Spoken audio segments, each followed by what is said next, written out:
changer, etc., etc. Ça, c'est l'avenir de 2025.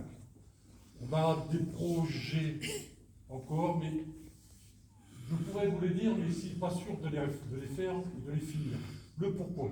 Parce que moi, la mairie ne mesure pas toujours la temporalité des choses.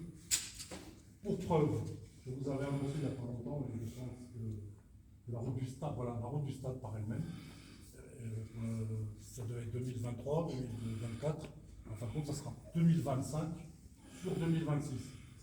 Alors, ça se fera en collaboration, bien sûr, avec la CC2R, et qui finance aussi ce beau projet.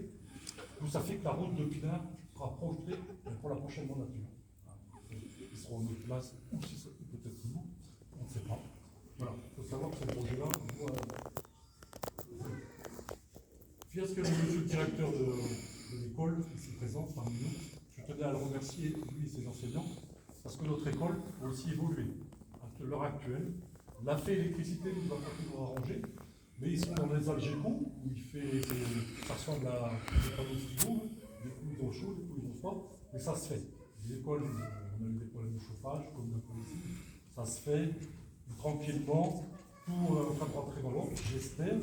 Et je tenais à les remercier parce qu'ils ont fait un déménagement très, très rapide avec une partie de mes adjoints et du conseil municipal et certains parents.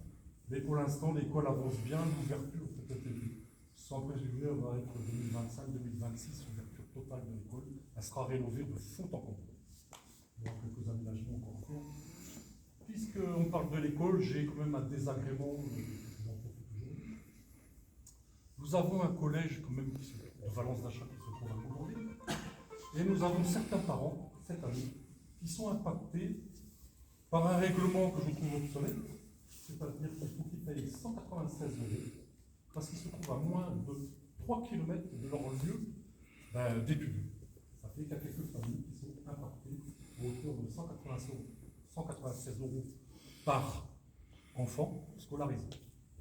J'ai essayé de batailler auprès de la région pour leur faire enlever cette petite, pour moi, absurdité, puisqu'on est quand même une commune rurale. Qui dit commune rurale dit on n'a pas le tramway, j'ai pas le métro, j'ai pas des jolis trottoirs partout. Hein, voilà. D'où je me suis adressé à la région, mais pour l'instant, je pense que par faute, pour moi, politique, je ose le dire, ils n'ont pas voulu transformer ce règlement, ni annuler cette partie du règlement. Je trouve ça nous a chagriné, j'ai pas mal bataillé, mais ils ne veulent pas. Alors qu'un règlement, je vous rappelle qu'un règlement se modifie et on peut y accorder des exceptions. Ce n'est pas le cas. Voilà, c'est ce que je voulais vous dire à peu près par rapport aux mauvaises choses. Aussi, j'ai été interpellé parce que la commune de Goderville est la première à mettre en place aussi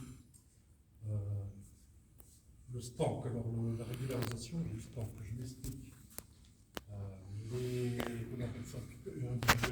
L'assainissement individuel, vous avez été visité pour la plupart en 2018 et vous aviez 4 ans pour vous mettre en conformité. Et en regardant les dossiers, il est apparu que 32 de nos habitants étaient non conformes avec danger pour les personnes. C'est ce mot-là qui ne vous plaisait pas. Danger pour la santé des personnes. Et on a été la première maintenant à écrire aux gens, pour certains qui sont concernés, vous recevrez une lettre recommandée avec accusé de réception, puisque c'est le tracé obligatoire légal, étant donné que s'il y a une mise en danger de la vie d'autrui. Et j'ai regardé tout le règlement parce qu'à la fin il y a marqué responsabilité, monsieur le maire.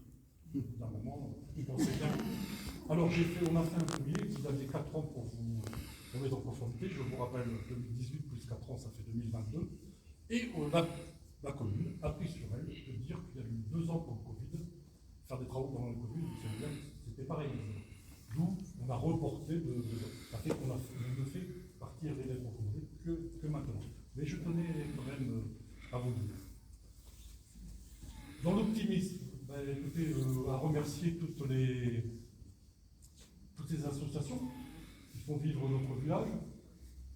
Et par là même, je tenais à remercier personnellement le comité des fêtes qui va cesser son activité de par que les personnes, les dirigeants une activité qui a été projetée autre que sécurité.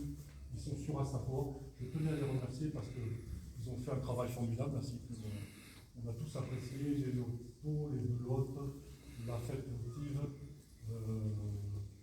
qui fait peur, Halloween, le machin qui fait peur, Halloween, qui fait peur au porte-monnaie.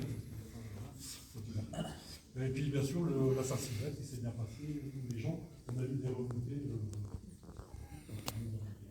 Je cherche des volontaires pour reprendre le comité des fêtes. Si les gens se sentent investis ou ils veulent vouloir faire quelque chose de bien, obligé de faire beaucoup de choses, je le peux. Voilà. C'est que c'est difficile. Voilà. Alors, on va terminer ce discours par les vœux. Vraiment ces vœux, on va essayer de se rencontrer autour d'une belle, pas la galette de roi, c'est une coque, voilà, qui est faite par la boulangerie Gary. Je me rappelle que l'année dernière, c'est là qu'on s'en mis jusque là, il avait encore des traces de sucre. C'est pour ça qu'on en a un prix. Voilà, il faut faire travailler nos commerçants. On vous remercie d'être présents parce que voilà, c'est fait vivre aussi, et ce qui nous donne la volonté de continuer et de vouloir, d'avoir des beaux sourires, hein, mais c'est la même, des beaux sourires, d'être à votre service, c'est que vous avez le cœur d'être présent ici dans cette salle des fêtes, et nous avons le cœur de vous dire merci. Vive les Goudronvillois, vive les Goudronvillois.